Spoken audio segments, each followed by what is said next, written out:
And it says it worked.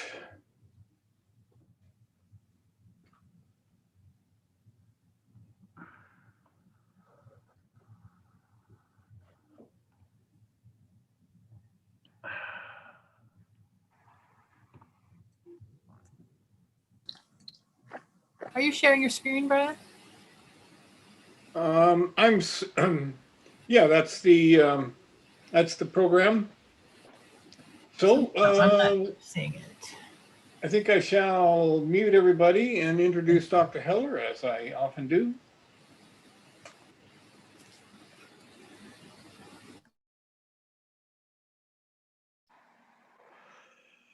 And so we will now begin with the card, the Hanged Man, and Dr. Heller's presentation. Now on the right-hand pillar, joining Hod and Gevurah, is the 23rd path, to which is attributed the 12th arcanum, the Hangman. The Hangman. In French, he is called on the French text le pendu, the hanging one. The letter, the Hebrew letter is Mem, which means the seas or the water. The astrological attribution is Neptune. That is, of course, in more recent times when Neptune was known. So we have here, as we are traveling again from mind, from thinking up to the highly energized sort of power, the merciless leadership of Gevurah, if we are to survive that kind of an inner experience, then there must be a flexibility, an ability to reverse our position and to be able to observe and to deal with reality in ways different from the ones that we are accustomed to. I think one great danger in all spiritual endeavors, and I think we find that very often, is what? Rigidity. You know, we become very much wedded to our position, perhaps because we found our way of dealing with reality, even on the spiritual path, to be rewarding. Therefore, we are terribly attached to it. We don't want to look at anything in other way. We become dogmatic. We become fixed. We have to be real careful about that. That doesn't mean that there are no valid insights. It doesn't mean that there are valid positions. It doesn't mean that we should be mugwumps. You know the definition of a mugwump? It's some creature that sits on the fence with its mug on one side of the fence and its wump on the other. So that's the fence sitter. Even in the New Testament we find the saying that Jesus says that if you are neither hot nor cold but lukewarm, you're going to be thrown out and I'm going to spit you out of my mouth. And that is true. But on the other hand, we have to learn how to look at reality from new vantage points. One of the main reasons for that being is that as we progress spiritually, as we climb the tree of life, or whatever image you want to use for it, you know, we come to experiences where the old point of view, the old way of dealing with reality will no longer work. All of a sudden it will be inappropriate. And then we have to make a flip-flop. We have to be able to look at reality now in a new way. And that is sort of the main meaning of this card, because it's one of the strangest tarot cards. It's hanging, it is looking at reality from an upside-down position, and yet with all of that, it doesn't look as if the figure is suffering. This is not a crucified. He's hanging in there quite happily, and even has a halo around his head. Il est pendu. He's hanging down, he's looking at reality from an upside-down position. And of course, the divinatory meanings are appropriate also. And so it's that experience of the different view, the reflected view, the mirror image that we have to learn when we are in this spiritual process that we have here. A very, very important path and a very interesting card.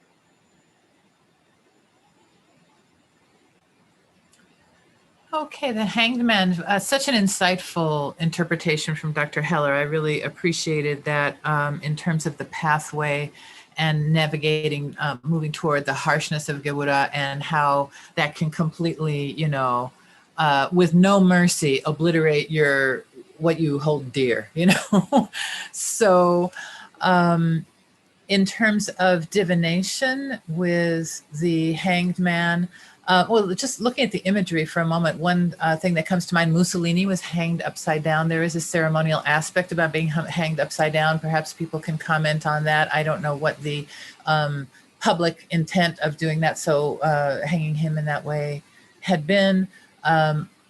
There's meaning to it, I'm sure. His belt is purple, so that's quite interesting. And then the halo, of course, and then the angularity, the particular way that his legs are folded, I believe that has significance also. So anyway, divination, we'll be talking about those things. Divination, if this were to come up as the summary card in someone's reading, I would have to really just say, well, this has certainly been some kind of a interesting time for you, hasn't it? Because if this is something where it really puts you through the washing machine and it's forcing you to look differently. Or maybe what this is that your pathway that you are very happily treading seems insane to everybody else, and they think you're crazy, and you have to maintain your own feeling of sanity and virtue, even though you're going against the grain or in a completely different path than what other people think is correct. So, and that's, of course, the spiritual path versus a materialistic path or an ego-driven path, looking to do that. And this is the ego smasher. I am thinking, certainly hearing from Dr. Heller's commentary along with the lightning struck tower. This is certainly an ego smasher, but it's more like done. It's more like you're doing it consciously. You're actually allowing it to happen, and you're not being thrown. Okay, so the other ones are being thrown headfirst down out of the tower, but you are actually safer than they are because you're hung to this T-shaped piece of wood. So you aren't in as much danger. And so you're doing this process consciously, I suppose. So then if it were advice against, I would say, maybe you don't want to be such a rebel. Maybe you want to make people happy a little bit. Maybe you want to, maybe you need to rethink the way you're approaching this, because it's very alienating, perhaps to everybody, and maybe not that helpful to yourself. If it were the advice too, then it would say, then, feel confident that it may feel a little bizarre, but this is what you're being called to. And it looks like it's not a dangerous thing, but it might be a period of waiting or a period where the process is internal versus external. You may be hung up physically, but mentally and spiritually, you're really going through a change. So those are some of the things that would come to mind for me. Christina, might I call on you with what you are getting from this card? Yeah, everything you said, that's what I would pick up on the readings. I would also add on, sometimes I would pick up sacrifice. He's being hung, or she's being hung on a tree that's not a cross, but the legs are crossed as if it's in a cross. So the candidate, or the one that is being read, they're doing this voluntarily as a sacrifice to break the old crystallizations, it's kind of like a learning lesson, and sometimes a show off, in doing that.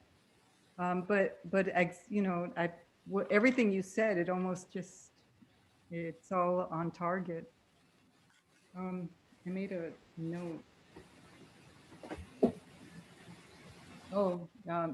Becoming a ruler of your own destiny, because you are making this sacrifice, you're making these changes.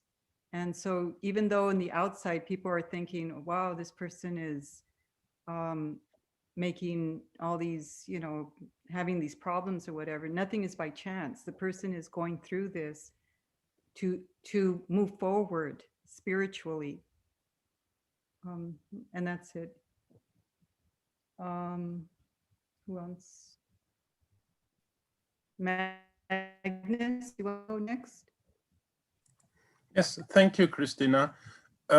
This is a wonderful card. It is very still, but it is full of information. And both Dariel and I suppose, have read in the Wang book. And I think all should read in Robert Wang books of this card, because he is saying a lot of information there. And there is also information that comes out of that text if you read it. But first, reading-wise, I would say this is a tranquility where you find your truth. It's a situation where you wanted to go faster, but everything slows down. And if you go into that feeling, you will find a truth there. And Robert Wang is also writing something interesting, because he says that this card is balanced on the tree of life of the Wheel of Fortune. And the Wheel of Fortune is all the active energies. But when the Wheel of Fortune is stopping, this is the states that you are in, because there won't be any more happenings, because you have to go inside of yourself to find the truth. So they are balancing each other. There is a scale there. This is the bottom part of the scale, and the Wheel of Fortune is the upper part of that scale. And in the against not position, I would say that you don't need to go deeper if it is something you want to do, because you have the answer already. But in the against, in the positive position, I would say that you should go deeper to find the answer, because you are not ready to do what you want to do yet. You have to ponder, you have to meditate. Looking at the card, I've been looking at the card today a bit deeper after reading Wang, and I found something I haven't found before, because that Hangman is actually the middle pillar of the Kabbalah, because the arms are formed like the triangle from the Yesod up to the Netza and the Hod, and the head is where the Sephira Yesod is. But the head is yellow like Tiferet, and the belt is lilac like Yesod. So there is something there that they have been switching places. And perhaps that is what's happening when you are going deep into yourself. You use the intuition and the power of Tiferet and the divine power in some way. And Wang is also talking about this card is forming a swastika, the form of the person. So there is a connection to the Sephira Keter here, the first Sephira, and the white light. And also he's talking about something that I haven't realized before, because he's talking about there is the 4 over the 3, because the legs are forming the triangle, and then you have a 4 up over it. And that is interesting, because the card above this on the tree is the Chariot, and we have said that that is also a 3 and a 4 in that card. But there we got the 7 by adding the 3 and the 4. Here we get the 12 by multiplicating the 3 and the 4. So this is that is 12 for this card actually. And there is another vibration in this card. It is more action in it, in the tranquility, I think he wants to say. And also it's interesting because the Tau cross is in the tree. That's the Tau cross. And that is the Sephira Malkut. So you have or the path between Malkut to Yesod actually. And there is a connection there also. And also there is a connection with the Hebraic letter for this card, which is Mem, and that is the symbol for water. And that is one of the marginal letter, the three marginal letters in the Hebraic alphabet, the alpha, the alpha, the first one for the fool, and then Mem for this one, and then Shin for the judgment card. And they are also following the path from Shokma over the hidden Sephiroth and down to Gebura, and then down to Hod, and then to Malkut. So the three maternals are in those paths. And there is a truth there also that Wang is talking about in his book, which is interesting. And color-wise, you have the blue and the red for the Gebura and the Hesed. So there is also the balance there. And if you are looking at him like the middle pillar, the tree is the middle pillar, but he is actually on the right pillar because that leg is upside on the person. So there is a balance in the balance in this card in some way. It's a very mysterious card. And we have already seen that that Waite is using the 10 of Pentacles to show the path for this card. And he is using it like the Masonic, the Masonic floor that we talked about there. And there is a hint there to this path, that this path is important. And also Wang is talking about, which Dariel may say something about, the three Baptists, or the three tests, or the three challenges of Freemasonry. And they are the elemental tests. And that is also what Mozart incorporated in his opera, The Magic Flute. They are there also, those three. And that are the tests of the three maternal letters of the Hebraic alphabet, actually. So I think I stop there, and I think I go to Lana. Thank you, Magnus. Well, I think the only thing that I want to add is more of a personal experience. And when I look at this card, it reminds me, I have this inversion table. You know, when someone suggested to me years ago, when my back really hurts, to get upside down, and I hang by my feet.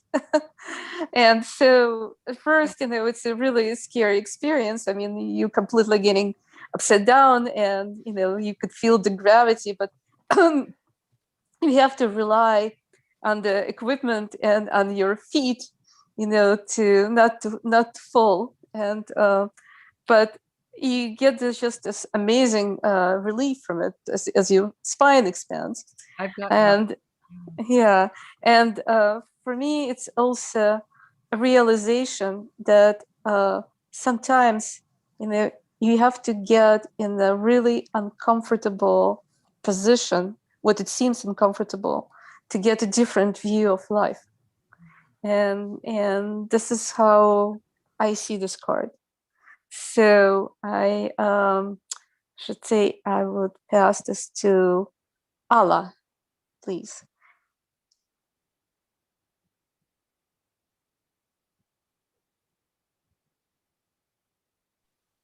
Thank you, Lana. Well, I see this card is the card, and I don't know if it's mentioned before or not, the card of Enlightenment, and this aura around his head suggests this. And in order to get to that place in consciousness, I guess one needs to change the perspective. And what's the better way to change the perspective? To be upside down. And I also, and it reminds me of the Pinocchio. It's a different name in Russian, but when he was shaken, well, when he was shaken to get money out of him. So that for some reason reminds me this too. And I would be curious about the colors. Green, I mean, that's blue and red and the yellow at the bottom. So I guess Magnus will tell us later on. Thank you. And Dariel?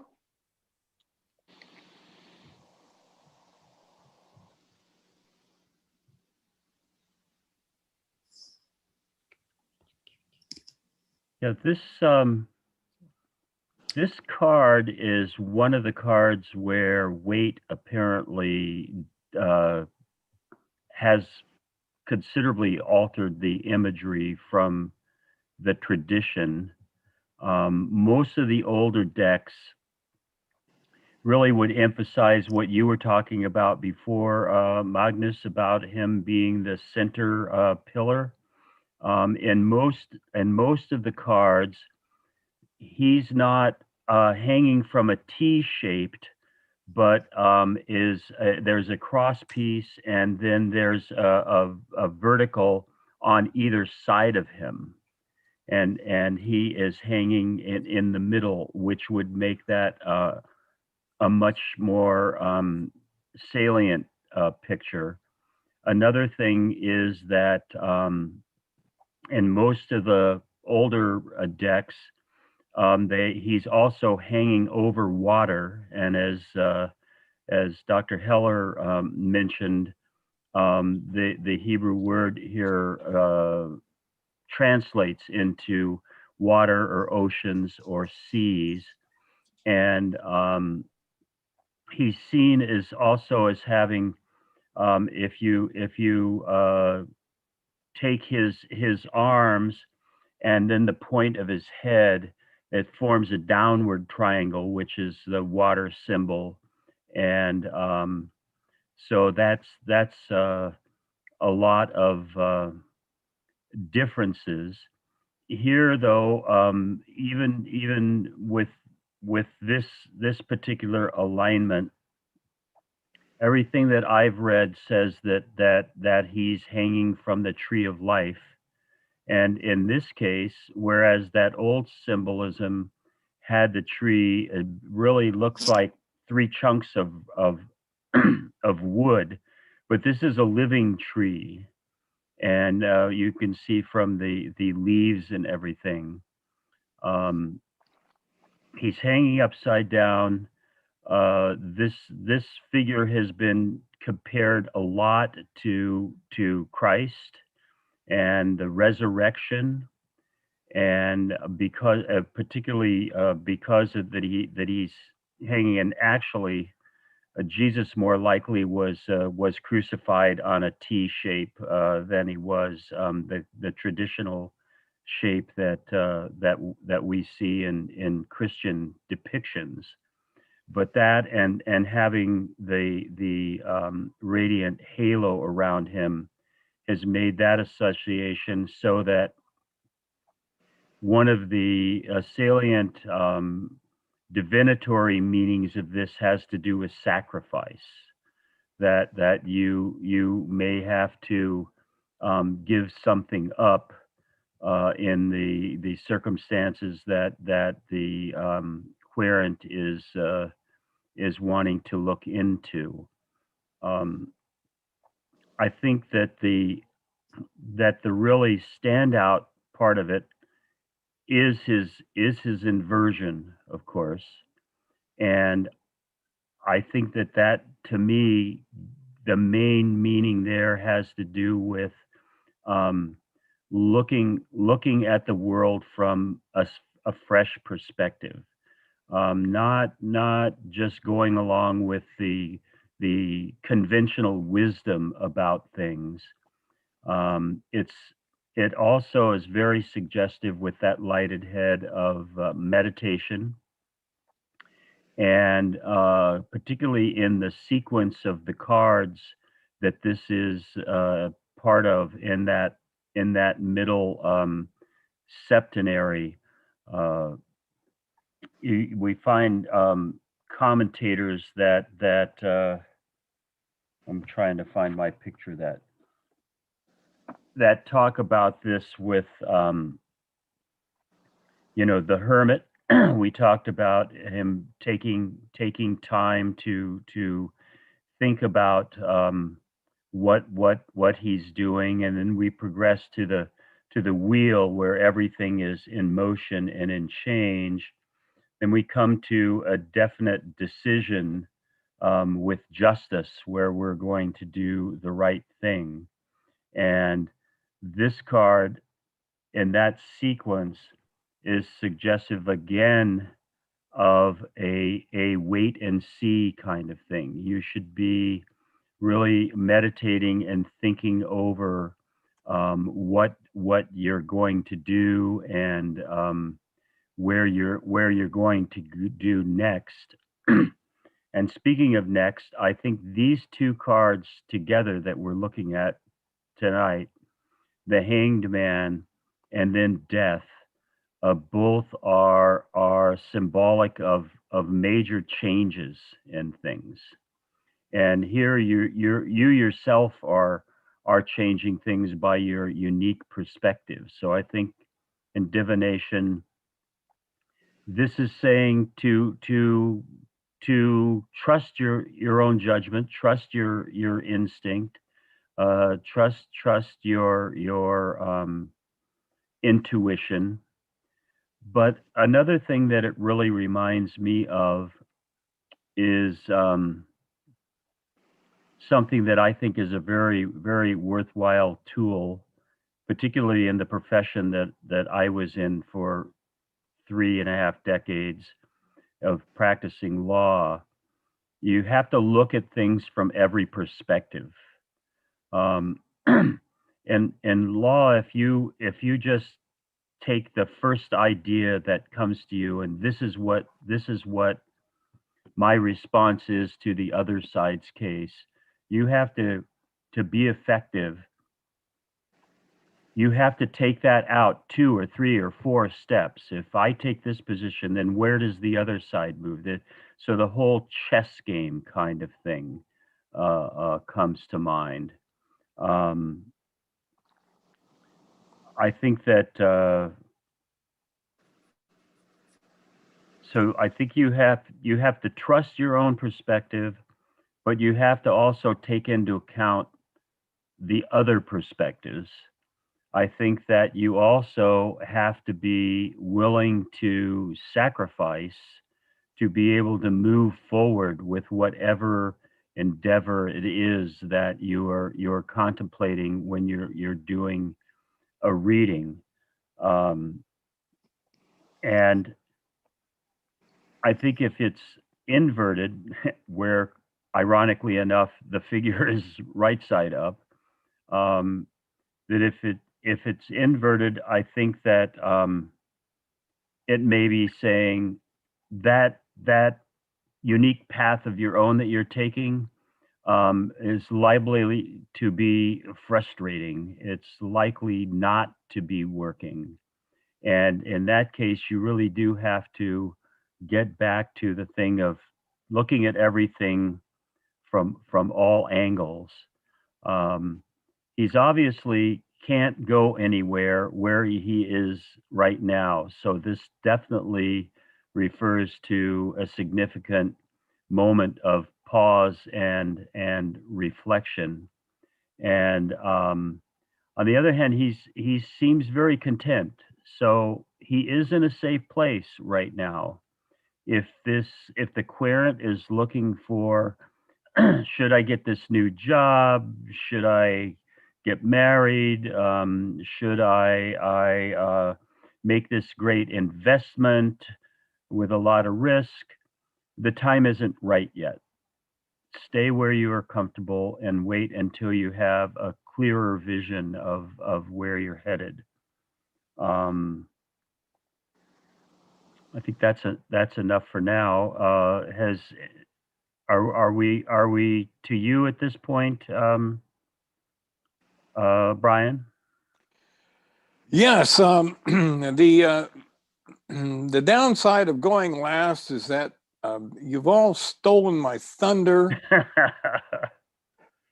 A lot of things have been said that I that I'm going to say in different ways, but of course, then there were a lot of things that are new perspectives. So I do enjoy this process. Not entirely sure I like going last, but here I am, and my joy in this card, of course, is in divination readings, typically the Celtic Cross, where you have so many other cards that shed light on the big story, the central theme of a reading. But so many times has this card really represented almost like a revelation for the querent,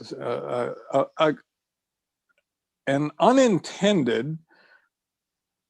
Literally, this person might have to be dragged into their new perspective. But early on, when we started, I was just remembering one of the ways that I often look at this card is that, here we are on Earth, and to avoid hurting ourselves, we have to look down at the ground. We have to watch our step.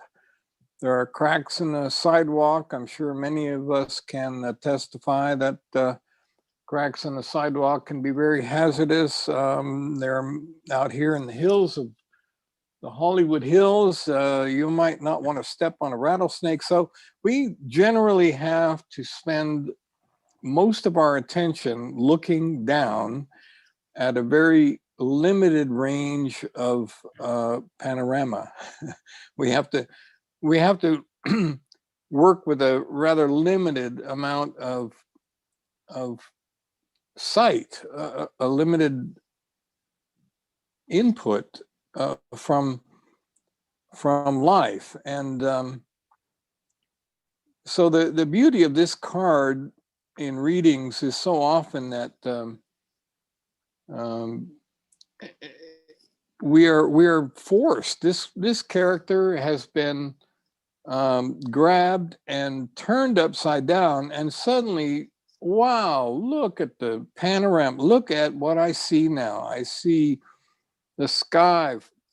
Maybe it's, let's say if it's night, then there's all this stars and planets. If it's a daytime, then there are birds and mountains, and there is so much more to be seen when you've been turned upside down, and that is a great moment. I think that's a very enlightening moment, and in readings, that's generally what this card is about. Is willing or not, we really need to be turned upside down so we suddenly see the rest of reality that we have not been taking in.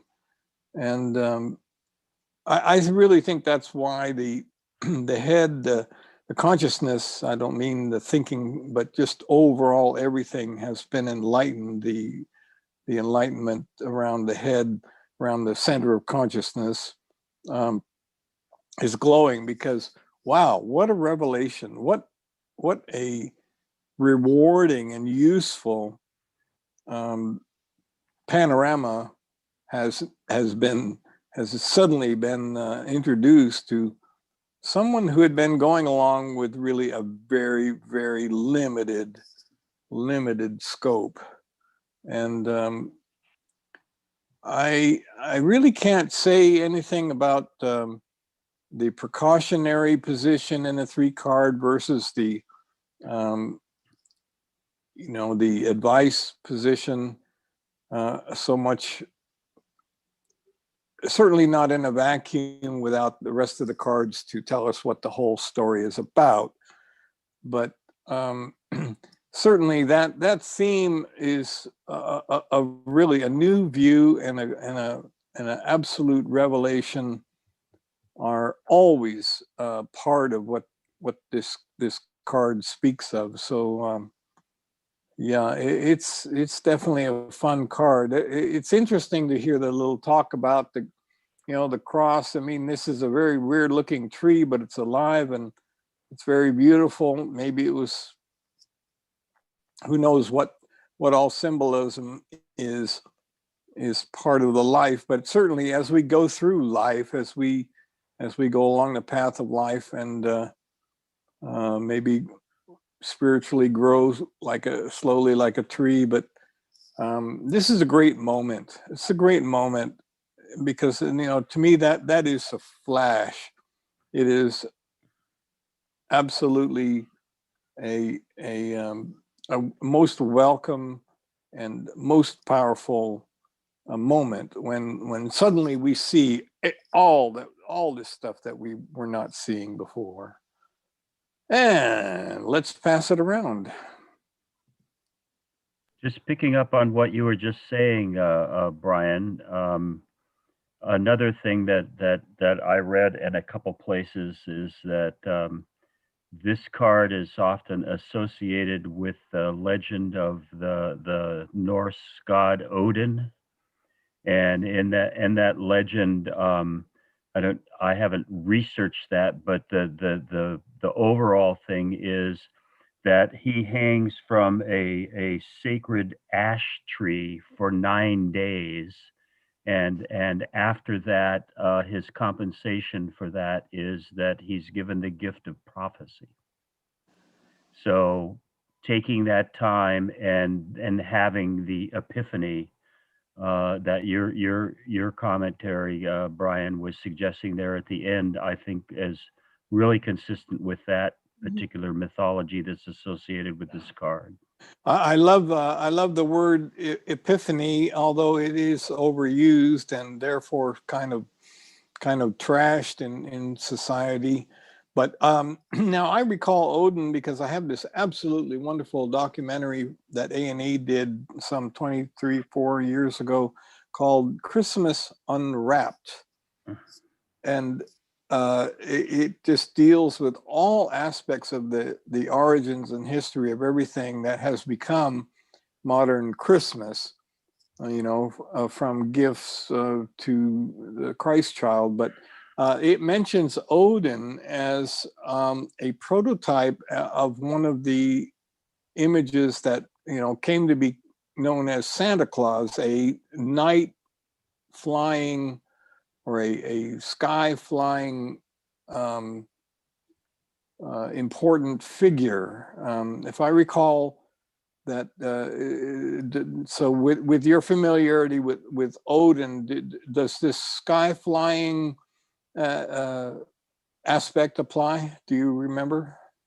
No, I don't. As I say, I just a couple of commentators that I was reading earlier today had made that observation, but they were talking about the particular episode where he's hanging upside down from a tree. He is offering one of his eyes to the water under him. Actually, that scene is pictured in the Handley Tarot for the Hangman. He has it in that deck. And that brings in that aspect as well of sacrifice too. Yeah. And Wang is also talking about that with the Osiris myth and everything also. In addition to my, excuse me, Magnus. No. Sorry, go. In addition to my eye problems tonight, I think I might be having ear problems. I thought you were heading toward a pun, Brian. You said revelation and I heard rebellation. And that actually kind of might apply to this card. There's a certain amount of taking a different pathway or insisting on a different way of looking things, or just time for a revolution kind of idea in terms of viewpoints and things like that. So I thought that's where that was going. The other thing that I thought where it was going, Dariel, is when you were going with that sequence from the Hermit, we were going from the Hermit to the Wheel to Justice. So we went from contemplation to making it to, risking to making a decision, and then I was thinking it was moving to sentencing from Justice, Yeah. So anyway, enough frivolity. I think that the interesting thing is that for me, is my concern that in divination, I might be having a different kind of way of looking at this than other people who I so respect. And so the idea that it is the right path or it isn't the right path, that this is a good risk or it isn't a good risk, is binaries are hard in tarot, but I wonder about unpacking that a little bit. I think in a reading also, sorry, Christina, I think we should also look for the Wheel of Fortune, where that card is in a reading. That was helpful. The 3 + Yes. 4 and the 3 × 4. Yes, yes. Sorry, Christina. Go, Christina. Yeah, I wanted to add what Dariel was saying, that this is like a pause time, that in precautionary, sometimes I'll have the reader consider that it's possible the person has the half truth and half understanding of the situation. So you're on pause right now to look at, to get more information, to get more understanding of the situation. Until 9.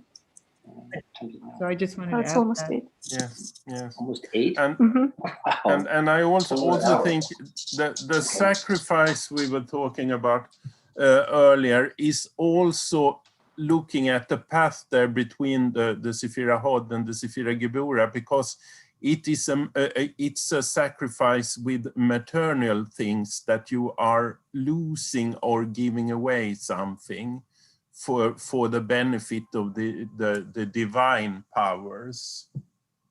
And I also see something I haven't seen before when we have enlarged this card, because on top of his head, it looks like there is a break in the tree. There are white lights there. I haven't seen it before, but I see it now. And I've pondered about it for some time here. And I think it is some symbology that the connection to Malkuth is broken in this situation, because you are not one of the world, you are one of something higher in this situation in your thought. And that is also the color of Tiferet, the Sephira number 6, has moved down to the Yesod Sephira number 9. And it's also interesting because it's the 6 and the 9, and if you turning them around, you get one or the other. So 3 + 3, 3 × 3. Yes, also. So there is a lot going on in this card, but it looks very tranquil, but it isn't. There is a lot of information here. I wanted to add something. I was wondering if anyone, who maybe brought up Catholic knows that this card is also often associated with Saint Paul, who was crucified upside down on his request, or he considered to be not worthy crucified, like Jesus was. So he asked to be crucified upside down. And so I'm wondering if anybody has any knowledge or commentaries on that. And the second thing, I was thinking more about the yogis and, getting upside down in the yogi considered to be a very rejuvenating experience. And if we view this card upside down, then the hangman is really standing in what in the yoga is known as a tree pose on one foot. Yes, and it's also very important, pose, learning to balance on one foot, and also thinking of some birds that do that, that they're sleeping on one foot. And so I think to me it's kind of like an association with learning to deal with uncomfortable situation and keeping balance and keeping your head clear. And I think that's all I wanted to add. Sometimes I joke with this when saying that, okay, when you're hanging upside down, you can't hold on to anything, right? Your money's falling off, things from your pockets are just flying down. And being in this position, I wanted to go back with Dariel about sacrifice to make sacred. So letting go of all the old stuff, what you think is important, you got to let go. It's almost a sacrifice, however, to make sacred, supposedly the two go together. Well, I don't know. I just wanted to add that one in. I think that is important, Christina, because that's the material. You are losing the material for the divine. Yes, that's it. Going that path up to Gibura there, from Hod to Gibura. That was that break that you're disconnected from Malkuth, I think is really very revelatory in terms of this card, and how in a reading, very literally, it can be having to give up, or in the sense of that reversal of consciousness, having to give up your attachment to materialism, having to give up your attachment to the things of this world, and that your head is no longer connected to this world. So all of those things you could just articulate the images and the metaphors and the things about consciousness come out. So it's very useful that way. Thank you.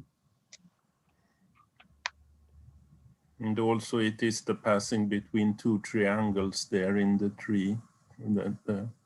And they are also the triangle that is between reality and the higher, but they are not reality and they are not the higher. They are in between. Right, in that purgatory, perhaps. Yes, yes. Was it Dariel? Were you saying last week? I can't remember who was saying that there's some criticisms of Christianity having become the religion of Saul, Paul versus of Jesus. Was that what you were saying? Something that kind of reminded me of Paul's requesting.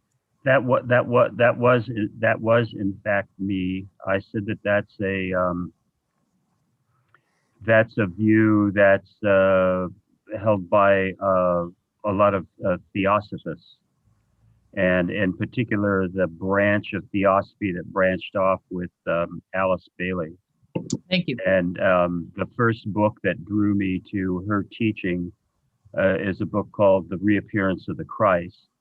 And it's all about that sort of thing. And one of the reasons, that I went into that was because I had my own unique view dating back to when I was a child and into approaching puberty. When I left the Christian church, it was because I came to a very similar point of view myself, and I thought I was alone in that. And I happened to pick that big book up in the old Pickwick bookstore on Hollywood Boulevard. Yeah. And I said, my goodness, this person has the same idea that I've had about it, that the message has been, and of course, as I said, a quick sum up of that is that Paul changed the good shepherd into the sacrificial lamb. So that brings up that sacrifice element again. And I think that part of my perspective about taking care, being prudent, if you will, comes from that article that's in the first of those two Fraternal Review magazines that I sent to you.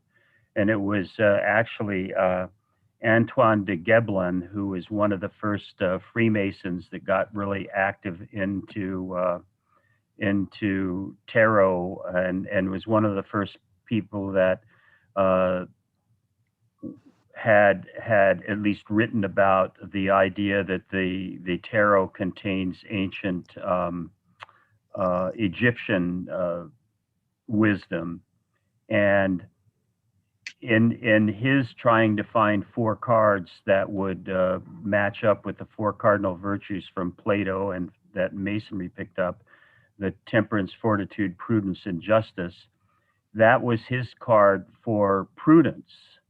And as explained in the article, it's generally been rethought, and the prevailing view is that that's represented by the hermit, not the hangman. And in fact, de Gebelin himself inverted the card and to see that as prudence.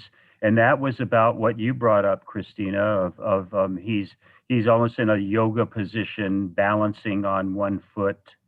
And another thing that I read just in the last couple of days was that de Gebelin actually theorized that the thing being being upside down originally started out as a printer's error. I think, like the thing about it standing for prudence, that's not a point of view that really has had persevered through another couple of centuries of people thinking about these cards.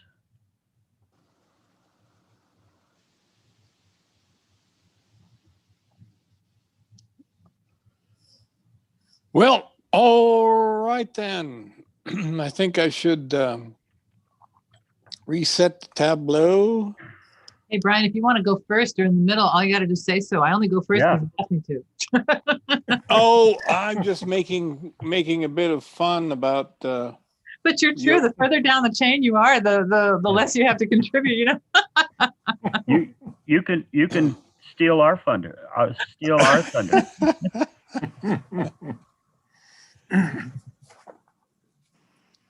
Well, I consider it like a cleanup job.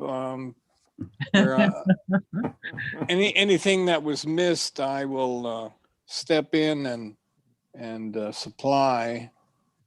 But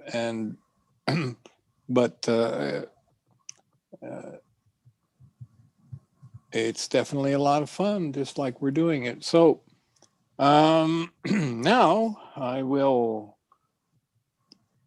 prepare.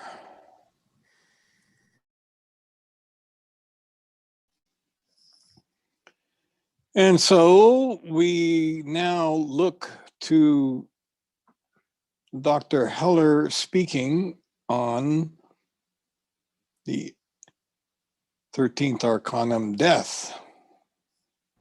The 24th path, and the tarot card associated with it is the 13th Arcanum called Death.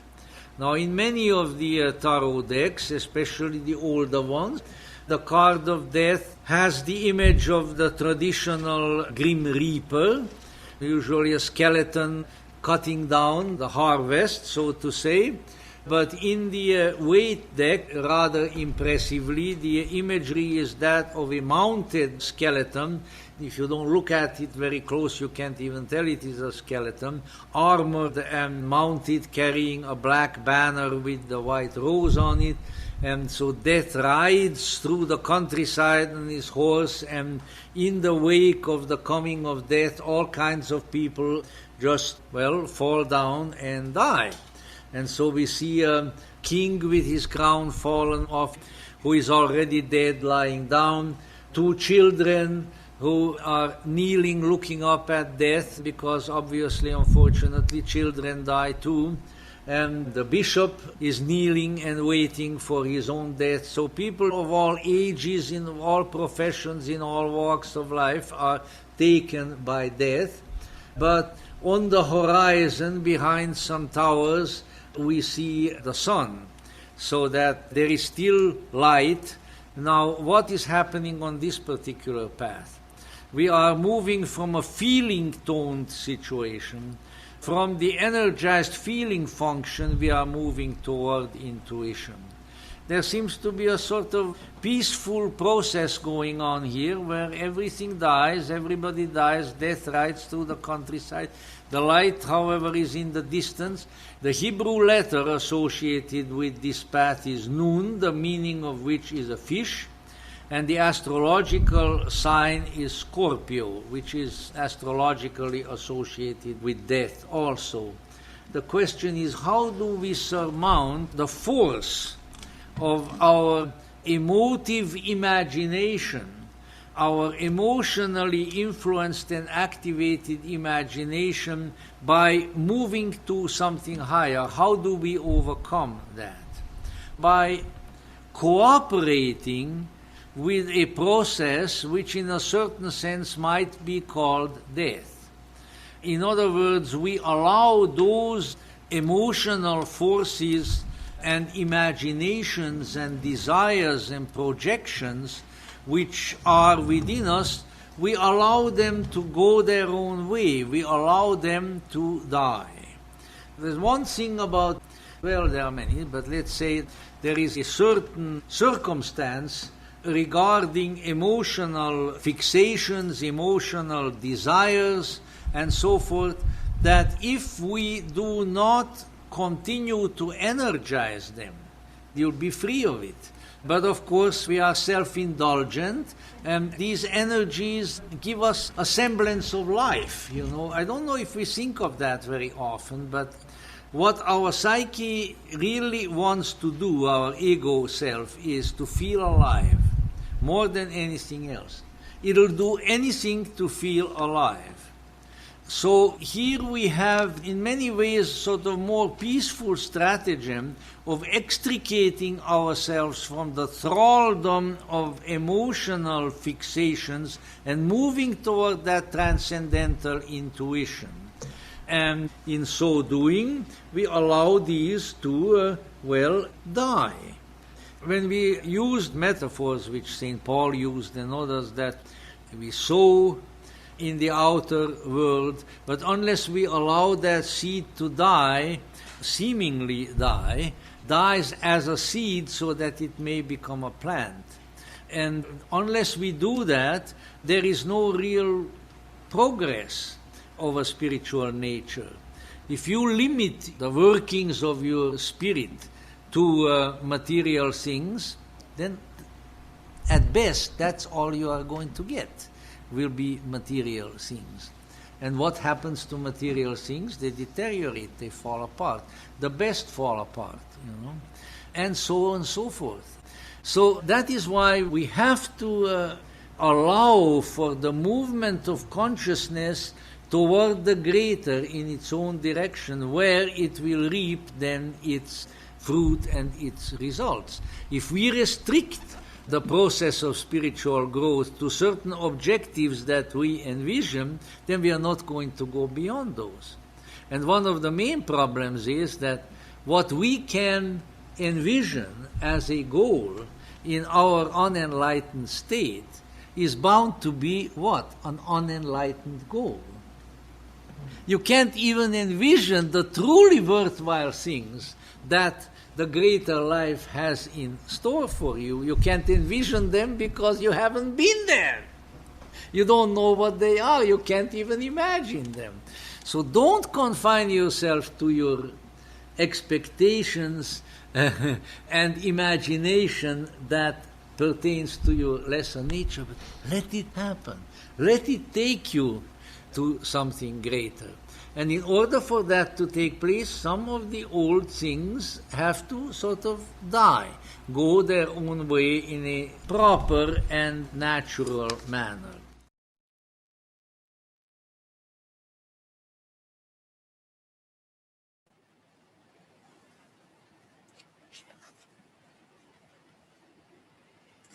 Okay, so the commentary on this death card by Dr. Heller, as always, fabulous.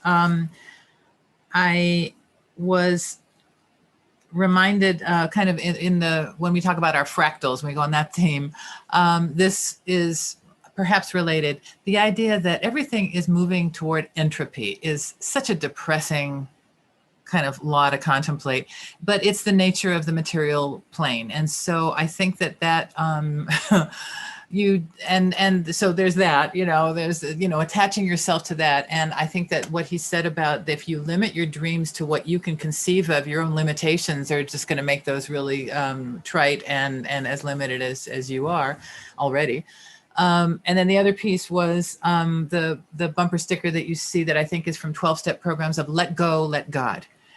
You don't really know what the path is going to be. You can't really determine it. You obviously are, being controlled by something lesser than yourself at the moment in your addictions. And so how do you let yourself be controlled by something greater or be led by something greater, better said? Those came to mind. In the Waite Smith, Secrets of the Waite Smith Tarot book, they talk about these people being the characters that we've seen so far. So there's the Hierophant in the Pope, in that bishop figure. You've got the Emperor on the ground, and the clothing is a bit different, but symbolically similar. There's even, I think, the snail, or is that a trumpet? I can't tell what that is on the ground from that 9 of Pentacles, perhaps. But the child and the lady from the Strength card is perhaps the one who's kind of gracefully letting it happen. But as a king, you cannot use your power to resist death. Your worldly power is meaningless. And That is, I think that object is an elaborate bishop's crozier. Yes, it certainly is. Thank you. That makes total sense there. And the crown is on the ground as well from this king figure. So the power resistance is futile. The bishop is negotiating, and then the girl from the Strength card is kind of gracefully letting it happen. And the child is kind of open and curious, which is perhaps the attitude that we should be having to this whole situation. Divinatorially, if this were coming up in the summation card, I would say, well, you are going through some changes, similar to the other one, but this one has more movement to it. This one feels like it's less of a personal choice and more like it's moving through your life. And it really depends on how you adapt to it, and you have to be open to it. But the things, it does seem dark now, but things will get better. There is a river in between that I hadn't really seen until contemplating this card more recently, and that either that waterway or another leads between those same pillars that we see in the Moon card. And so that the emotions would take you on a path is a good way to kind of think of that as well. So in the divinatory sense, if this is coming up as the last card, you're going through some changes, and resistance is futile. So what can you learn? What can you... what are the things that allow you to feel safe? This is a bit of a bird walk. Just allow this to happen. You can't resist it anyway. So it's really about being graceful through this and accepting it graciously. If you were seeing this as an advice against card, then it's not over. This might be a challenge, but it's not over, is what I would get from a card like that. That it may feel like this is the total end, but it's more of a phase rather than an end. That might come from seeing that card reversed. And if this were not reversed, but in that recommendation against. So don't think that everything is lost. This is not a punishment. This isn't a big ending. You're maybe over dramatizing what this is in your life. You shouldn't make more of it than it actually is. Might be some recommendation there. And then if it were in the recommendation positive, in the pursue, then I think you need to give it up. You got to stop hanging on. You have to let go. If it's a relationship, then you have to move on. It's obviously moving on without you. So why should you stick around? Those kinds of things would come to mind. And that remember that there is a new tomorrow. There is something better down the line. There is light and there is a dawn. And like in the Moon card, you may not be seeing everything clearly at this time, but there will be something to follow this, and it will be ultimately for the best to not try to hang on to this, since it is going away anyway. It would only represent something not very healthy psychologically to keep hanging on at this point. Magnus, might I hand off to you now? Thank you, Alison. This is a card that many is afraid of when you do readings because they think it has to do with physical death, and often it hasn't to do that. And my experience is if it has to do that, it will not be showing its real subject to the one that got read, because it often falls out of the deck. That is my experience. I have had one such reading where the card was falling out of the deck and I found it on the floor afterwards. And I understand what it was about. But that is once I have had that experience. Otherwise, it is like Alison has said, it is about change, and it's a change that comes gradually. I think it's not a change that we saw in the Hanged Man, that is everything is stopping and you have to look for the change. This change is coming whether you want it or not. You have to accept that change. And looking at the tree also, I think it's interesting that this card, this path is balanced by the devil card. That says a lot, that this is a change that comes, you have to accept it, but you also have to get back to life afterwards, I think, after the change. And I think that is the devil card, that it is showing that the balance is in the devil card. You have to accept the conditions of life after the change, I think it is. And there is also astrologically, which Lana knows, that this card is Scorpio, and Scorpio is Scorpio and snake and hawk. That is three pictures of Scorpio, the Scorpio vibration, you can say. And one thing I haven't seen in this card before when I have looked at it is the eye of the horse, because that eye is very living. It's looking like it is transparent, that you see through the eye on the sun between the two pillars, or the towers, or what it is. And also, I haven't seen that the back scene is like a stage, that is upraised, that you are looking at the stage with the two towers. And that, like Alison also said, the tranquil water with the boat there, I haven't seen that before either. And I think that is symbolizing that you should accept this change. And I also have compared this horse to the horse of the Knight of Cups, because that is also a white horse. And that horse is more living like than this horse, because this horse looks like it's just doing its thing. It doesn't think for itself. It just moves forward. And also the cliffs are interesting because they are looking like a waterfall. I haven't seen that before either, that the water is streaming down the mountainside there. And it's another blue color. And it's a lot of blue in this card, actually, and a lot of lilac also, purple, which is connection to the Sephira Hesed, and also small connection to the Sephira Yeso, the fourth and the ninth Sephira. And it's a card that hides a lot of information, I think. And the Hebraic letter for this card is Nun, and the meaning of that is fish, and the two towers is in the moon card, and the connection to that card is the Physis. But I think it is, if it is in the not advised position, as Alison already has said, you have to accept the change, and it will come gradually, and you won't like it, I think, if you're going for that.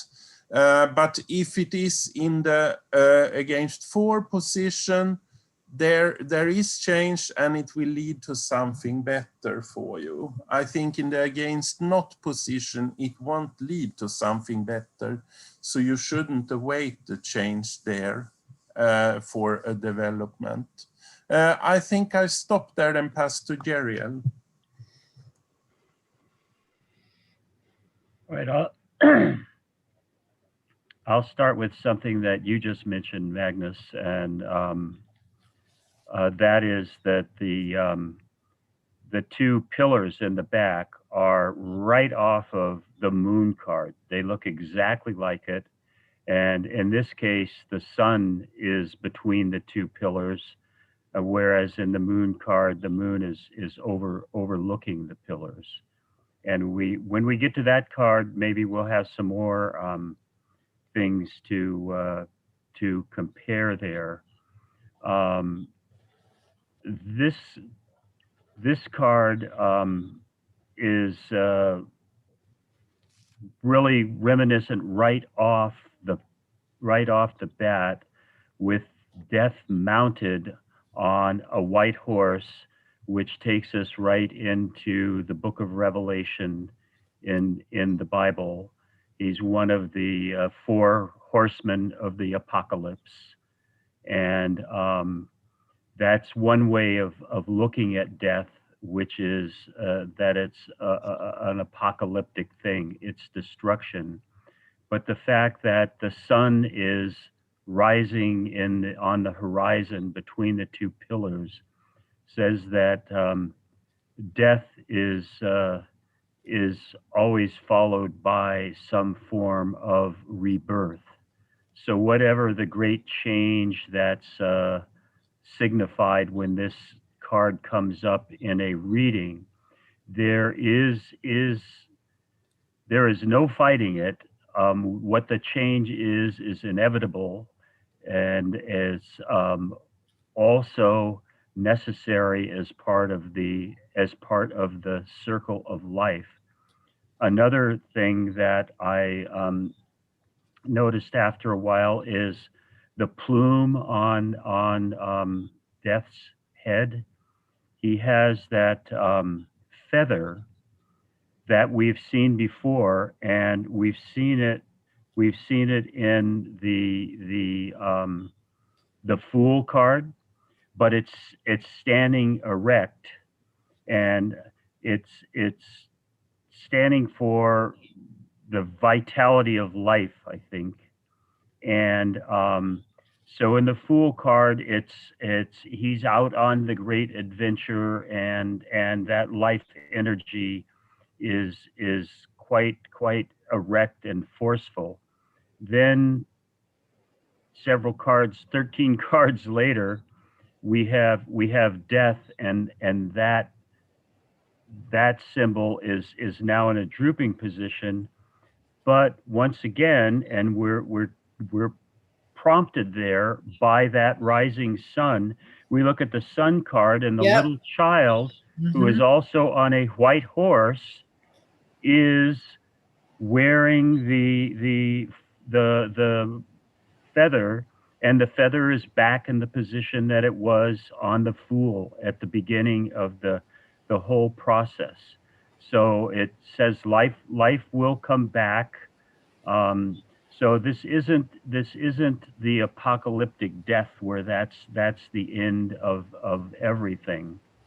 I also the impression I get from the boat in the river, we're on the other side of the river from where whatever civilization is represented by those towers. So that put me in mind of the river Styx in Dante's Inferno and other places like that, and that this is the voyage of the soul across the waters into the next world.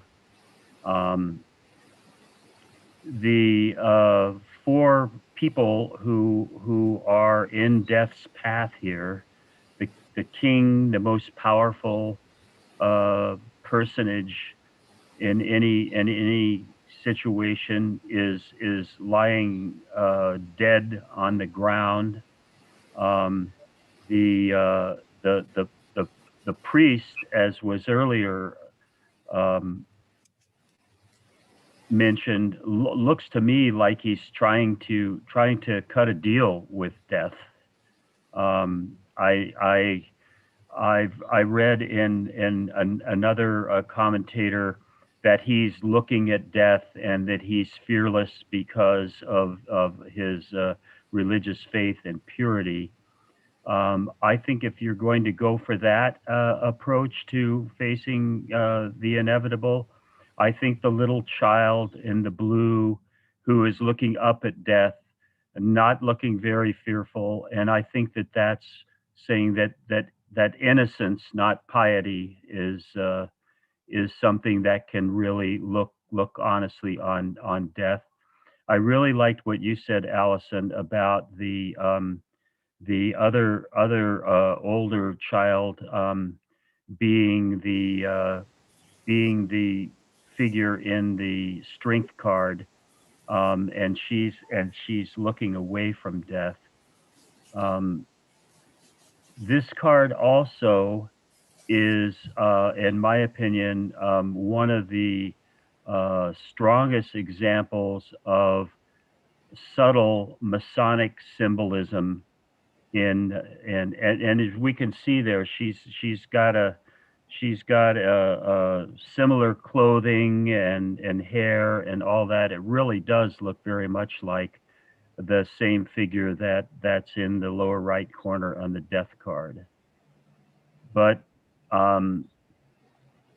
Dr. Heller already talked about the death figure himself. Is now encased in armor. Usually you're seeing him in a dark cloak with a hood, or in a lot of cards just with as being a full skeleton. And instead of the flag, he's got the scythe, which is also a symbol of the harvest. And I think that is reflected in the symbol on his black banner there. Those are 5 ears of corn, and so that's making a reference to the harvest. And we talked about this astrologically being in the time of the harvest, and he's harvesting lives. The usual use of a scythe is to harvest the crops. But that to me again says that this is the cycle of life. And the Masonic symbolism, the black and white, his figure, the fact that he's in the black armor, that he's on the white horse.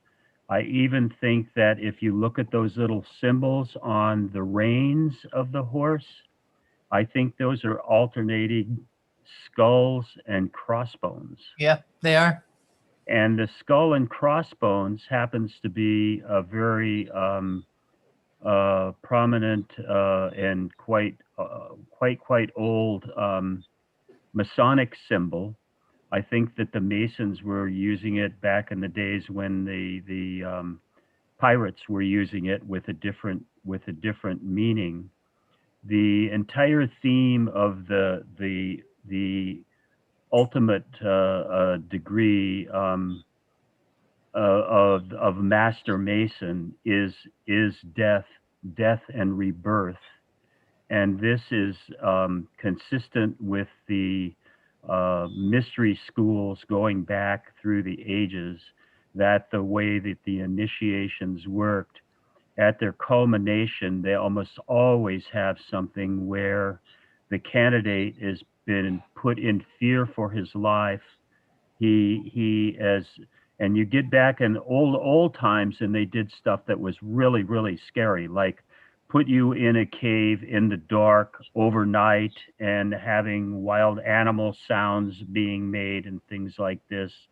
But at the end, after having faced death, which is inevitable, you're resurrected, as it were. And in this sense, we were talking about before the theosophical view of the Christ story, and that is seen as one of the Christ's initiations toward being the eternal being that he becomes as the world teacher. But the black and white is again another one of these references that goes back to the checkered pavement in a Masonic lodge, representing the good and the bad. And I think that with all of that said, in terms of how I would see this if I were doing a reading, is that death is, as Masonry says, is the great equalizer. We all come into the world and we live our lives, but no matter how exalted or how humble the life that you have, it always ends in the same place. And I think that this would indicate that there is a big change at foot, and resisting it is not just futile, but may even be counterproductive.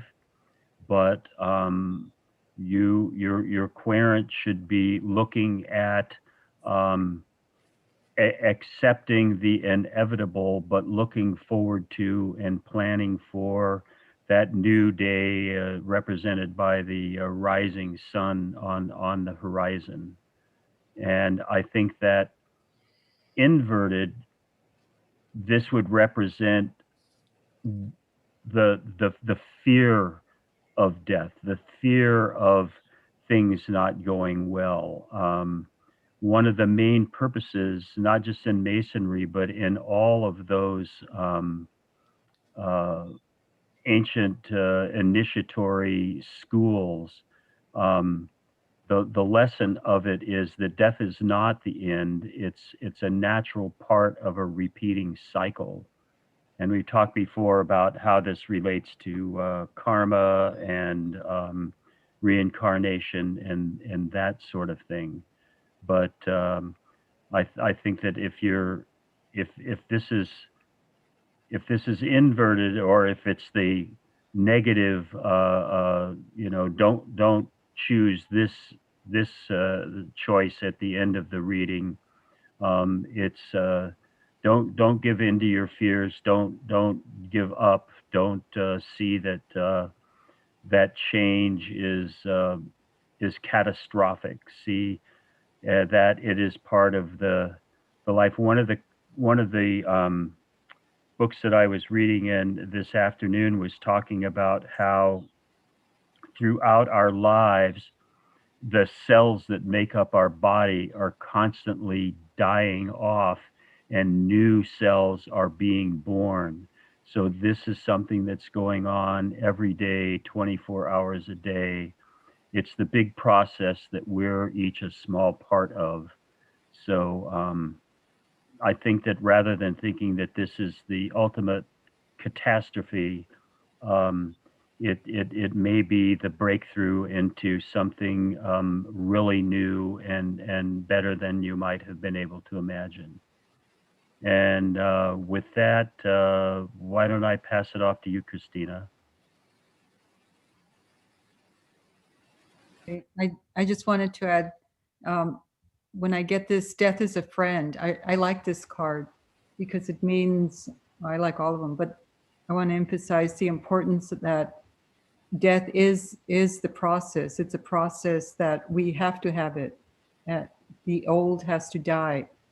What is it? Nothing is achieved. I wrote notes on this. Nothing is achieved without death and resurrection. It's a cycle. And I read also that the 13 represents the astrological signs, that there was a time that we had 13 signs, not 12.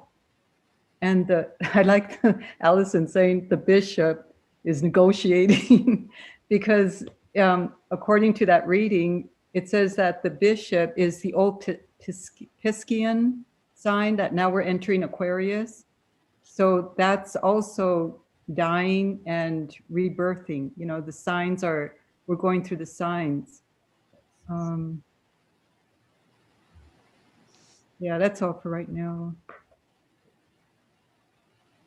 Lana, do you want to go next? Oh, Sure, Christina. I'll add later. Well,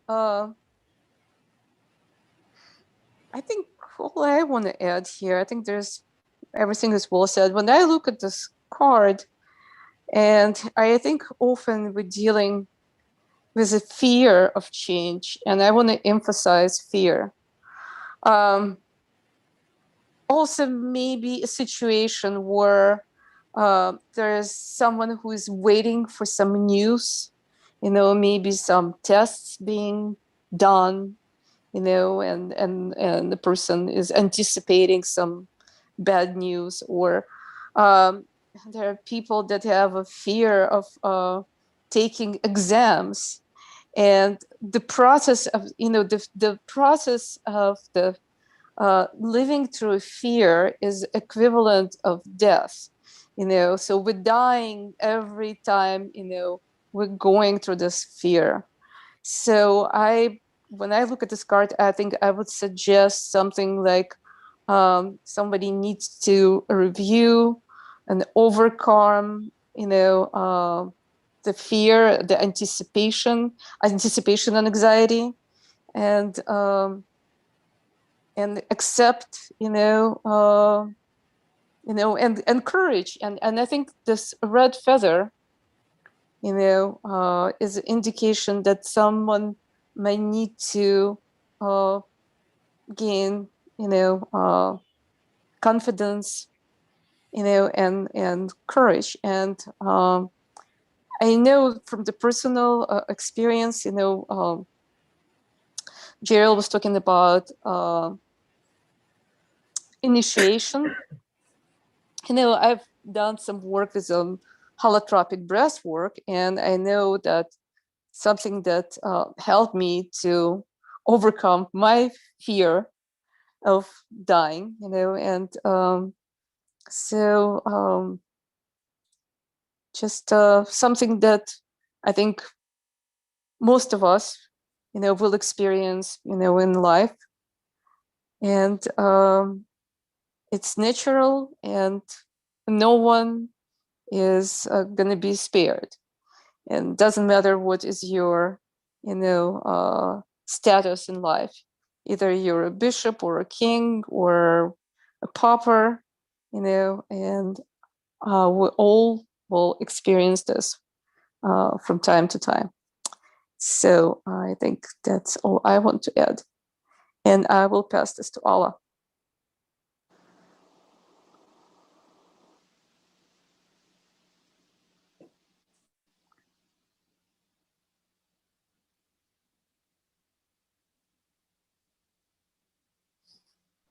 Thanks, Lana. I could not find the button. Anyway, I don't really have anything to add to this wonderful explanation. So, Brian, you are next. Maybe you can. I'm sure you will. Well, that would be if I had any thunder left. Most of it seems to be coming from my stomach. What happened to dinner? No, actually, all right. We'll be back at 11. You're here all week. Can't help myself. I had to trim down comments of Dr. Heller on this card, but one thing that he said that you did not hear was that we don't know if it's a rising or setting sun, but I would like to offer that it is both. Because as the sun sets in another place, it rises. And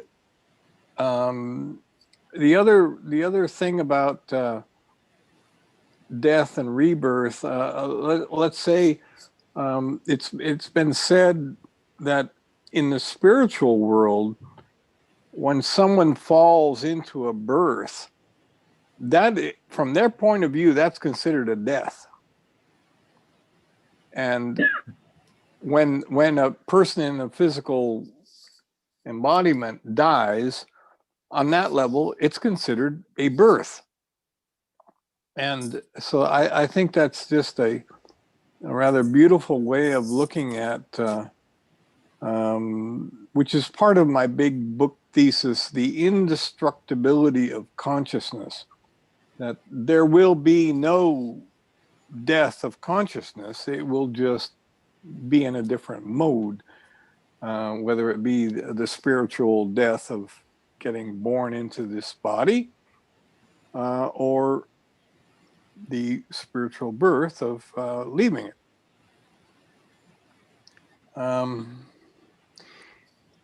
This character is quite beautiful in terms of that all in armor. There's no penetrating, there's no stopping, and doesn't look like anybody's really putting up much of a effort, which would be a futile effort to stop it. But this death figure does not appear to be taking any great pleasure in the process. It's just the steward of the process, of the transition.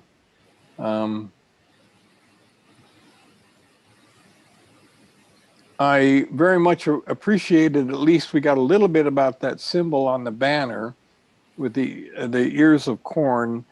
I really was hoping to hear more about what that whole symbol means, and when we get to bantering, then I very much would like to hear anything more than anybody's got on that. But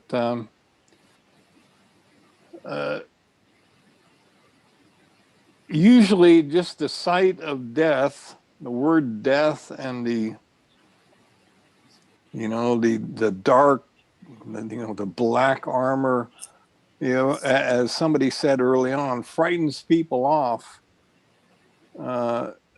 and they miss an opportunity to see a tremendous amount of really meaningful symbolism here. I like the little ship. The ship has been compared to be the conveyance of the soul from this reality to the next. And it's a little black ship with a white sail. And I appreciated that, and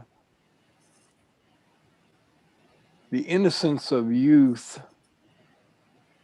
It's really absolutely a gorgeous card, but ask that of the person who got it in their reading, and you're probably not going to get that response. But certainly in readings for me, it really has meant understanding and accepting that something is over. It's really time to let go of something.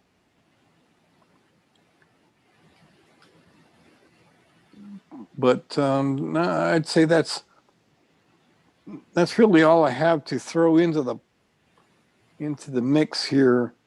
Hoping that there'll be any more comments about that banner or any other reflections after we've all had our time here. So I turn it over to the banter.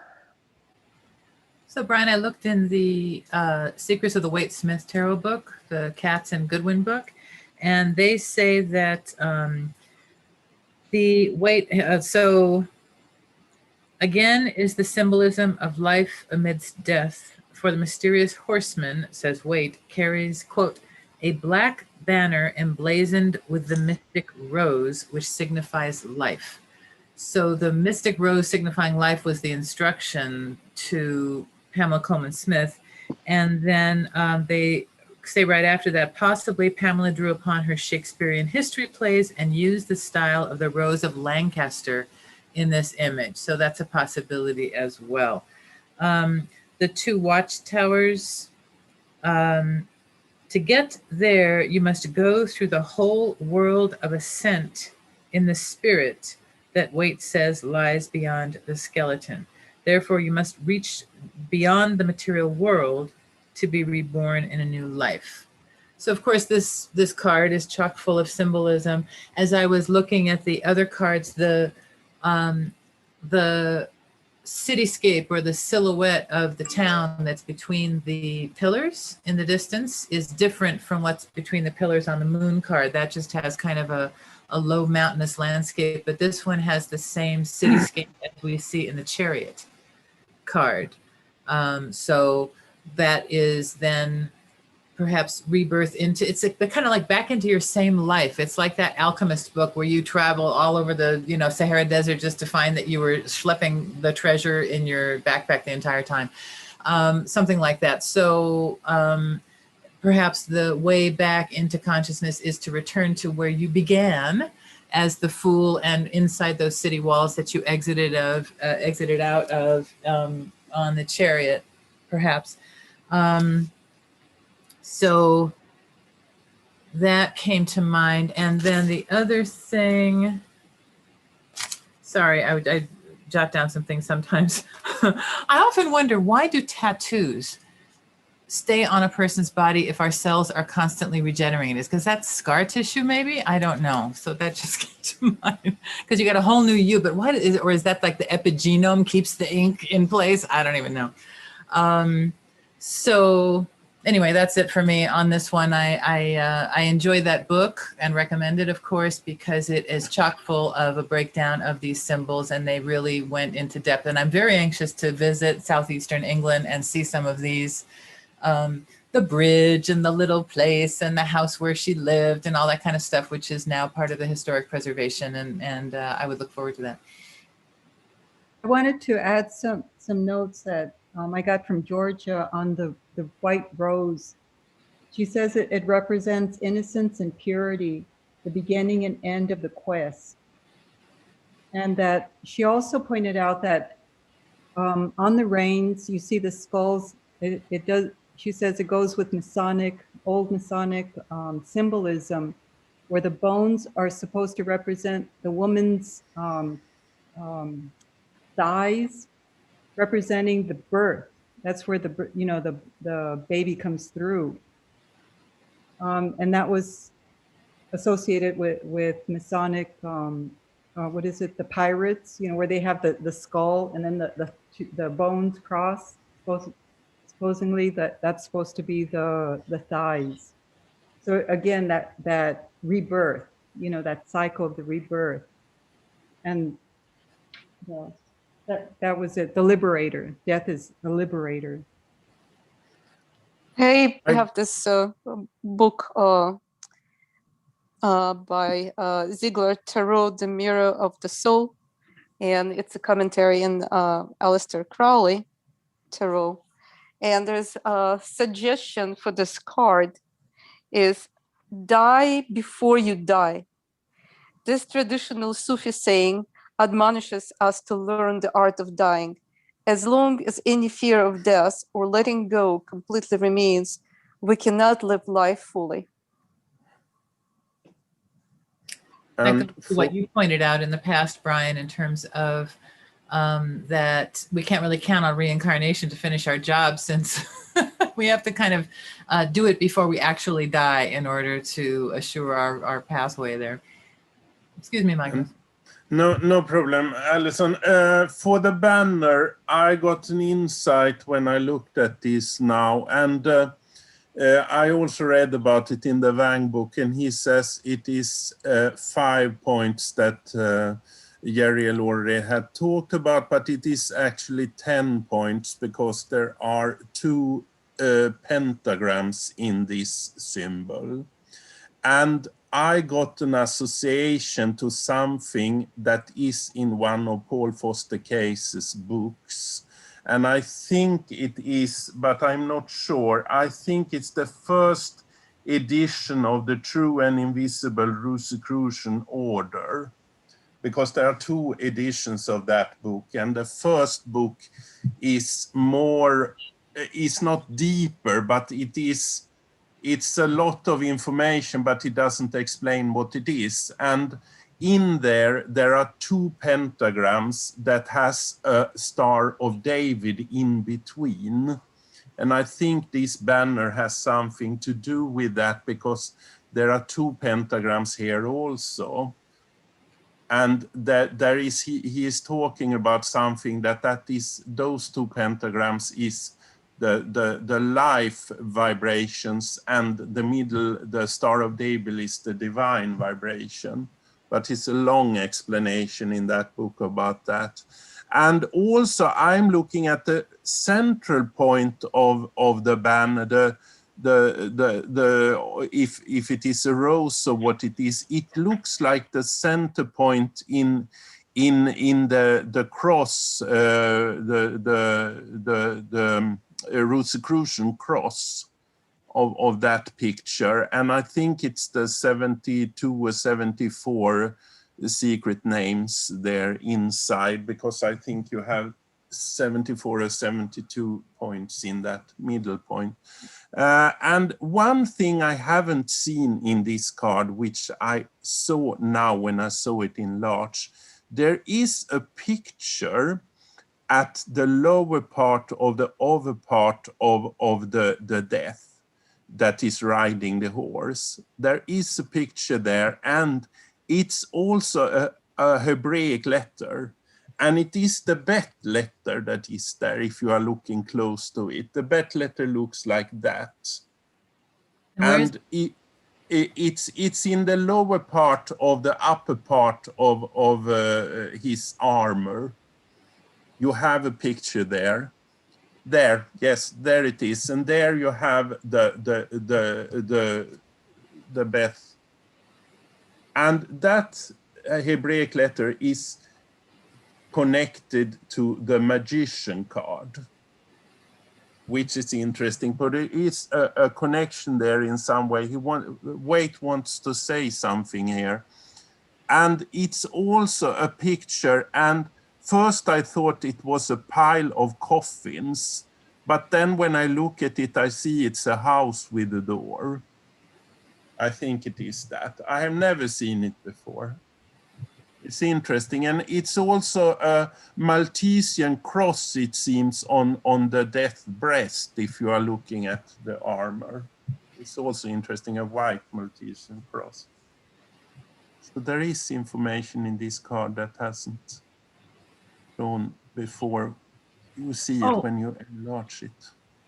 Another thing I was looking at, Magnus, sorry to jump in. No problem. You were saying before is it kind of defies the laws of physics, but of course this card might be about that also, because it looks to me not like that's a waterfall, but like it's an abyss of some sort. Yes. And the abyss would definitely correspond with the idea of death and with the unknown and with the fearful and all of those crossing the abyss, all of those things that would correspond there. But in terms of the way the water is flowing, it would be hard for those to be both the same river. Perhaps they are different bodies of water, or maybe we're coming through the pillars the other way, something along those lines. Anyway, that was all that was. And my first take on that Hebraic letter was that it was the pay letter, but it isn't, because you see the difference there. If you look at it, it looks like the Bet letter, and also it's a picture of a house. So that's interesting. The letter is associated with what word? I think is it door? No, it's house. It's a house. The Beth letter is house, and the Pay letter is mouth. So this is the house, and it's the magician, the path of the magician, the 12th path on the Tree of Life. And I was pondering about that for some time here, and I think, could it be that we have talked about a magician and said he has all the power, but he doesn't know how to use it because he knows he needs the high priestess, the intuition and everything. Is this also an indication that he has to change in a way, that it's a gradually change? He is discovering his own ego in this, I think. And the intuition is there for that. It could be that, I don't know. Well, maybe it's the death of ego. Yeah, yes, yes, probably it is that. And you need that to be able to use your magical powers. Because if you have the ego, you won't be able to use the powers because you want to use it for yourself. And you should use it for others. And it's the ego that fears death, because yes, that personality is going to be gone. The thing that survives is that divine spark that we refer to as a soul. I was also just now looking at the boat in the river there, and I think that really looks like a Viking ship, which we've all seen in Viking movies and stuff, the way they use those when a Viking hero has his funeral. So it could be a Viking funeral ship. You know, I'm thinking when you're looking at this card, you know, it's really interesting. It looks like there are two rivers. The one is up and one is down. Right. And they seem to be separated by a rather dark area that we get a little glimpse of that might run all the way across here. Somebody else mentioned that, you know, those in a sense could be the two very different, very real worlds. Well, you know, to me, to be able to see this, you have to be elevated. You have to be standing somewhere in the mountain on top of this. You know, that way you could see two rivers at the different level. Yeah. So maybe the approach of this to this card is to see the death from a different angle. You know, being above. You know, certainly that's always, yes, that's always the divination meaning, is that we have to embrace this concept in a way most likely has never been thought of.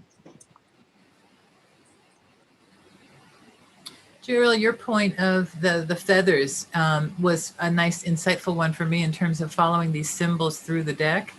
And the feather on the sun card, when this character is resurrected, perhaps the horse also is unfettered. This is what he's riding nude, he's riding naked upon the horse. The horse has no saddle. And so everything is very free at that point after going through this process. Well, there's a few before you get to the sun, but yes. I've already tipped about this book on the document, and this book is following all the symbols through the cards. I don't know if it is in print. It's an old book. The author is Naomi Osaniek. It's called the Element Tarot Handbook. The information is in the shared document. Thank you. And there is a link there also. I think it can be you can have it from Amazon, I think. It's still in print. And it uses a lot of the Bota teaching. It's a lot of Paul Foster Case in this book. And it's also the elements in the card and also the Kabbalistic connections. So it's a bit like the Wang book, but it is other information in it, I would say.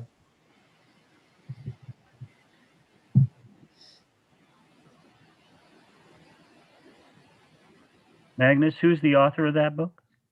She's Naomi Osaniek. You're gonna have to. Okay. OZA. Yeah, but you have it in the share document. I have written it there. So the link is also to the Amazon page there. Good job holding it up to the camera there, Magnus. Hey. Thank you. So I've always I have people have borrowed this book from me many times, and I never get it back. So I bought it several times, actually. The moral There's of a the lot of my books story- out there like that too. The moral of the story is don't lend out books. No. Oh no! It, The moral of the it's story is not- don't get so attached to what you're paying for. You're giving a gift to the world. yes.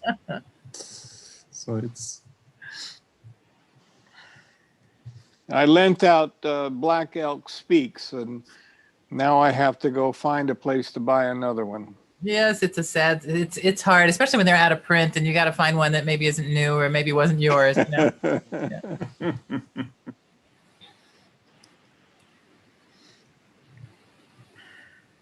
I wheedled Well, have we- someone to have lend me we, a songbook once and never returned it, and it was exactly what he feared. I'm like, oh, sorry. So have we talked this card to death? Ooh. Yes. Yeah. Yes. I think, there is one I'm more pretty thing. sure. Yes, there is one more thing that I hinted about, and that is the Scorpio that could be the snake and the hawk. And it is you was talking about that also, Lana, that you can look at death from different positions. You have to be on the top of the mountain there, and those three pictures is showing that, I think. Well, you know what? There's another symbol for Scorpio, which is the phoenix. Yes. So it's the phoenix rising, coming from the death, and so a Scorpio gets a really bad rap. It's so Scorpio that invented all those associated symbols. They couldn't stay content with just the Scorpio. You know, I'm from the family of Scorpios. You know, my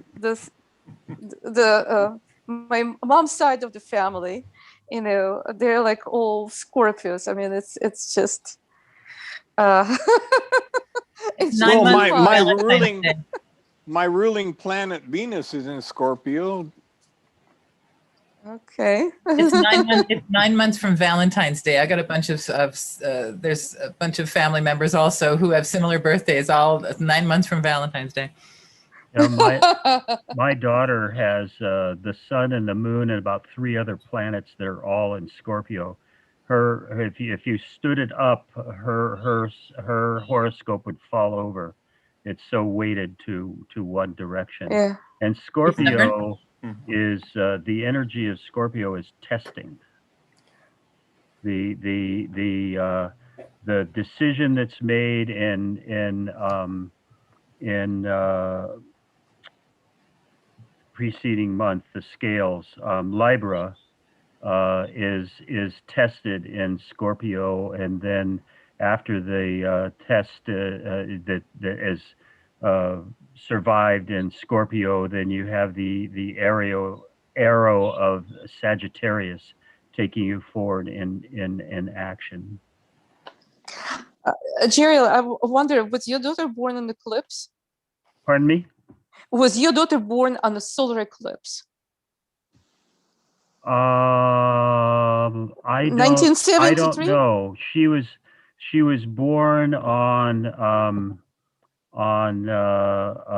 November 1st in the morning, right after Halloween. And, What year? 1978. 78. Okay. Yeah, I mean, 1973. You know, there was no, not 72, 75.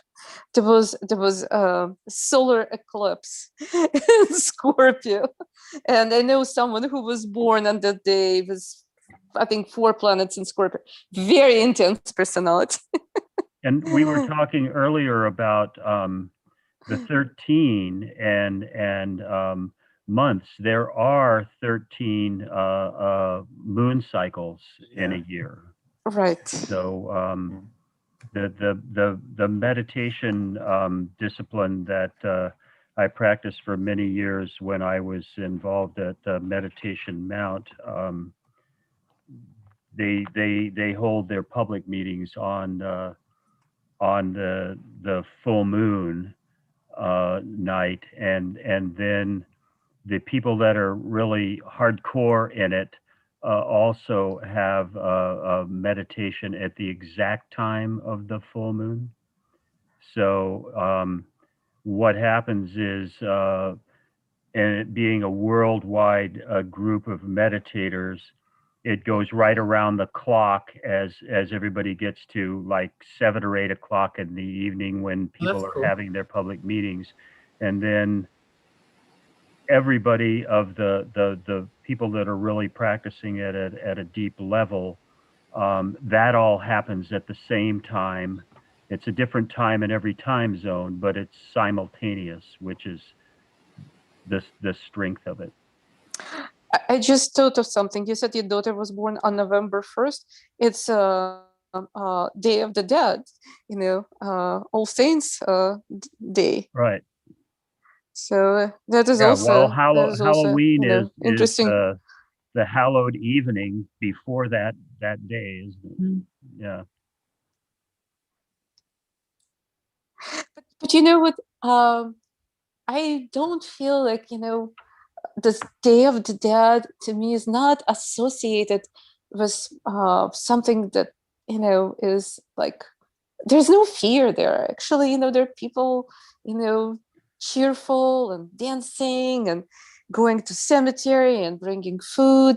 To me, it's a celebration. It's nothing like, the dreadful Day of the Dead. What's that movie? Is it Coco? That's such a nice movie. The visual in that are so gorgeous. Fabulous story, fabulous meanings, fabulous everything from both sides of the veil. A good one is Book of Life. If you're into astrology, see if you can find a book by Alice Bailey called The Labors of Hercules. Okay. Which goes through each astrological thing and uses the labors of Hercules to articulate what the energetic forces are in each of the 12 signs. It's a really interesting an interesting book. I used it a lot for quite a few years. Brian, do we need to talk about Saturday, by the way, before we adjourn? Yeah, we're looking at how we want to proceed. I hate to have any of our core members missing, and Dariel has remind us now. You can't make it at all for Saturday. No, there's a group called the Masonic Legacy Society that is training Blue Lodge Masons. That's your 3 degrees. So you can't make it. You can't make it on Saturday. I'll be the following Saturday you are occupied for the first of our sort of 2-hour traditional. I'd like to push that till 1 if we can, like we had done before. But okay, Saturday, I'll be booked all day long. That's easy enough. We'll push the following Saturday to 1 o'clock. I think we will take this coming Saturday off, unless there are rampant objections. For doing readings, if you want to leave the Yeah, Zoom. do that. frame open and people can just do readings instead of doing the compiling of content for whatever this project is. We could just kind of play around if you want. Well, it's not so much about the project. It's just that, you know, the chemistry with this group that we have here right now is so profound that I just hate to have any one chemical left out. You might get a different mix.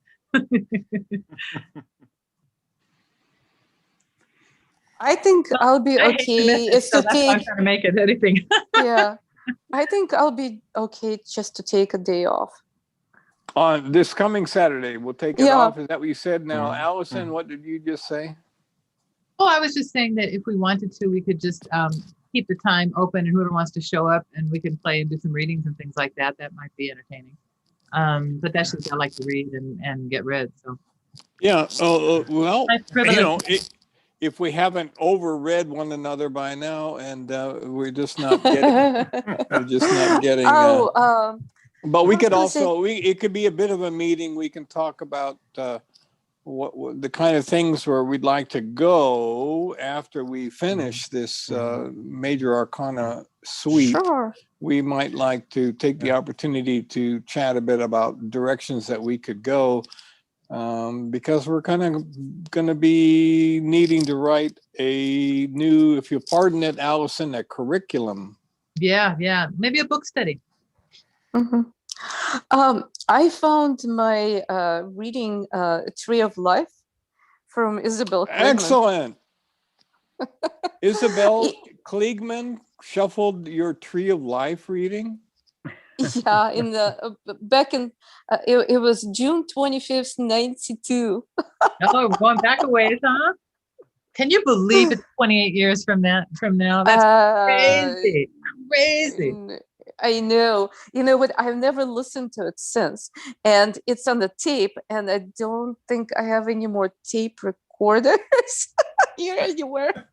Well, you can mail it to me, but before we get into the Tree of Life reading, we really are going to have to get down to brass tacks about what are we going to attribute meaning-wise to the Sephira, because it's all too easy to compartmentalize such a form, and I think people overly compartmentalize any reading, even the Celtic Cross. I kind of shudder when I've heard in our live seminars that where people just talk about one card at a time. And I really, before we get going on the Tree of Life reading, I would like us to banter about on the subject of cohesion, about the big picture of a Tree of Life.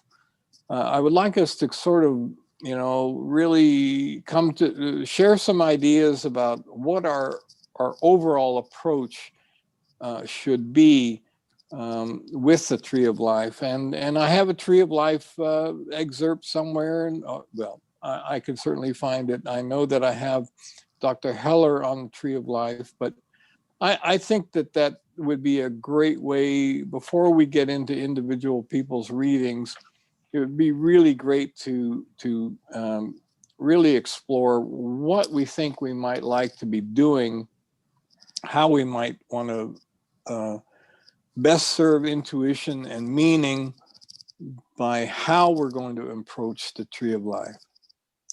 You guys have such a bad influence on me.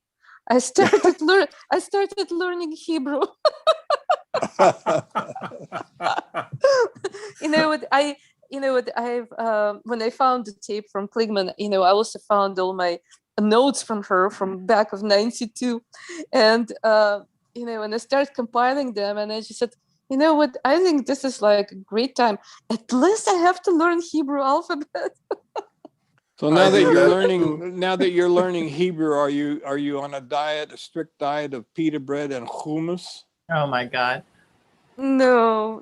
To me, what, I'm trying to learn Hebrew from the from the spiritual perspective, I mean, I'm not even learning Hebrew. I just like to learn the alphabet and letters and being able to write them. Okay, so what I did, I created a template of flower of life with a tree of life inside. And I